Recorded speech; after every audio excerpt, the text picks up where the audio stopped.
Hey guys, movie guy again, carrying on with my horror film series. Today we have the 1980 film Friday the 13th.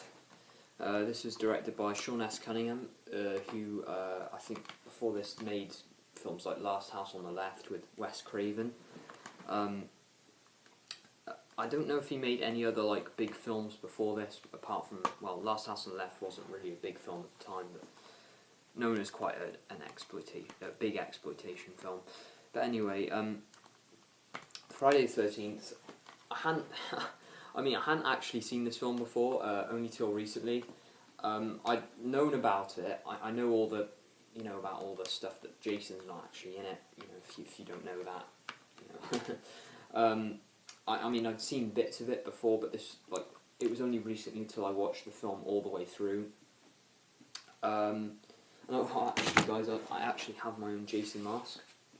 Yeah. And sorry, I forgot to mention this in the Halloween review. I have my own Michael Myers mask too. But anyway, yeah, Friday the 13th. Just a really influential horror film. This was made 2 years after Halloween. I think Sean S. Cunningham and the writer who wrote this, Victor Miller. They'd been really inspired by Halloween while they were making this film. They kind of ripped off Halloween pretty much. This film, it's very cliche. Like all the stuff that happens. The friends in it, getting killed. They have sex. They get killed. It was kind of the first slasher film to really make it entertaining in a way. Like when people are getting killed, it's exciting, like a roller coaster ride. I think that's what Sean S. Cunningham intended for when he was making this film, to make it sort of entertaining in a way. And of course this film spawned a ton of sequels.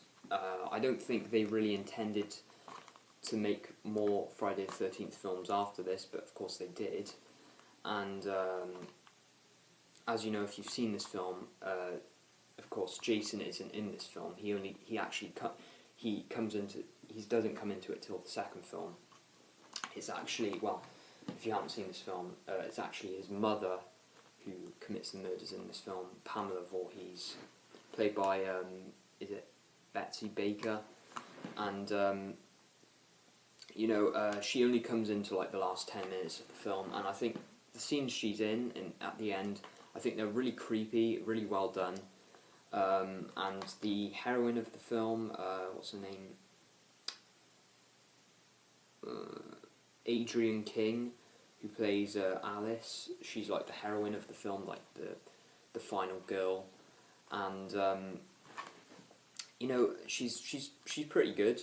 Definitely not as good as Laurie from Halloween, but yeah. I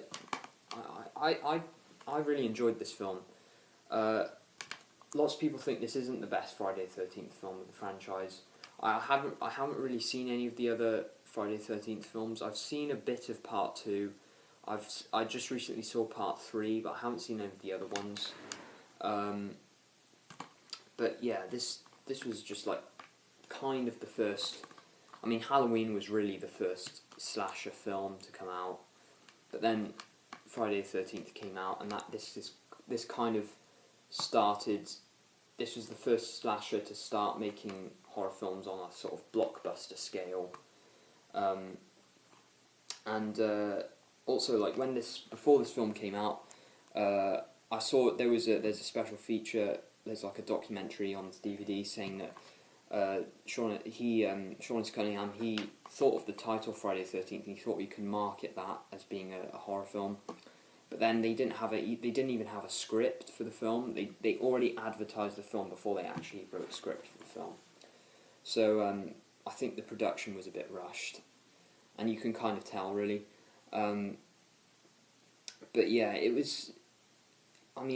It was intended to be a simple slasher flick, but became, you know, far more than that, because it spawned a ton of sequels, and of course the icon Jason came out, and they didn't really intend for Jason to come back in the sequels, and they had no, you know, they didn't really, they said at first they didn't like the idea of the hockey mask very much, but, you know, they were wrong.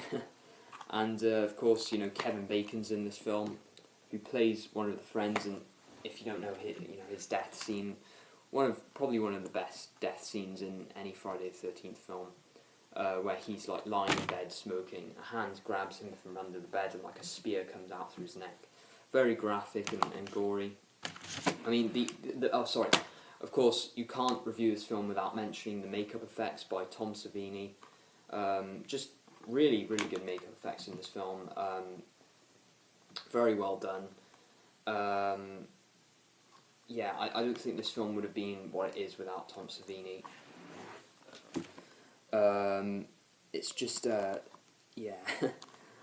I really don't have much else to say about this film. It does speak for itself.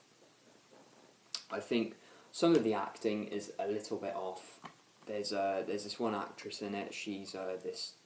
Well, I won't give it away, but she's not a very good actress. I mean, there are some people that they're not very good actors in it. But I still think it's a solid horror film.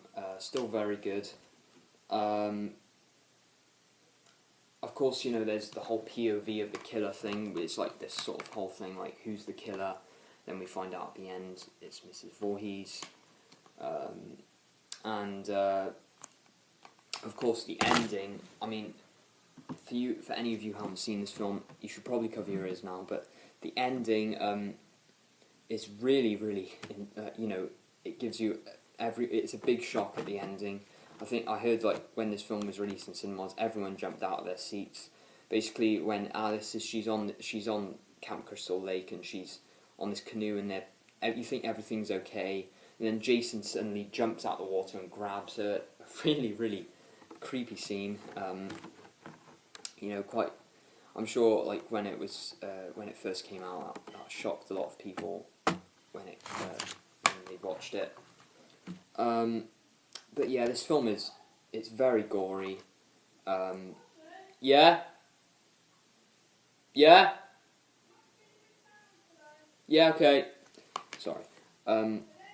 Yeah, okay.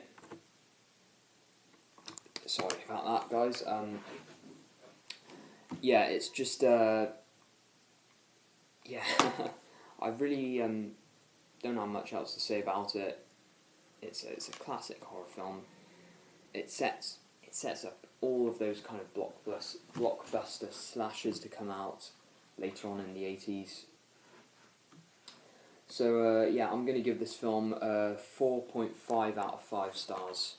You know, I think it's a really good film. If you're a fan of slashers or horror films, any type of horror film, you should definitely check out Friday the 13th.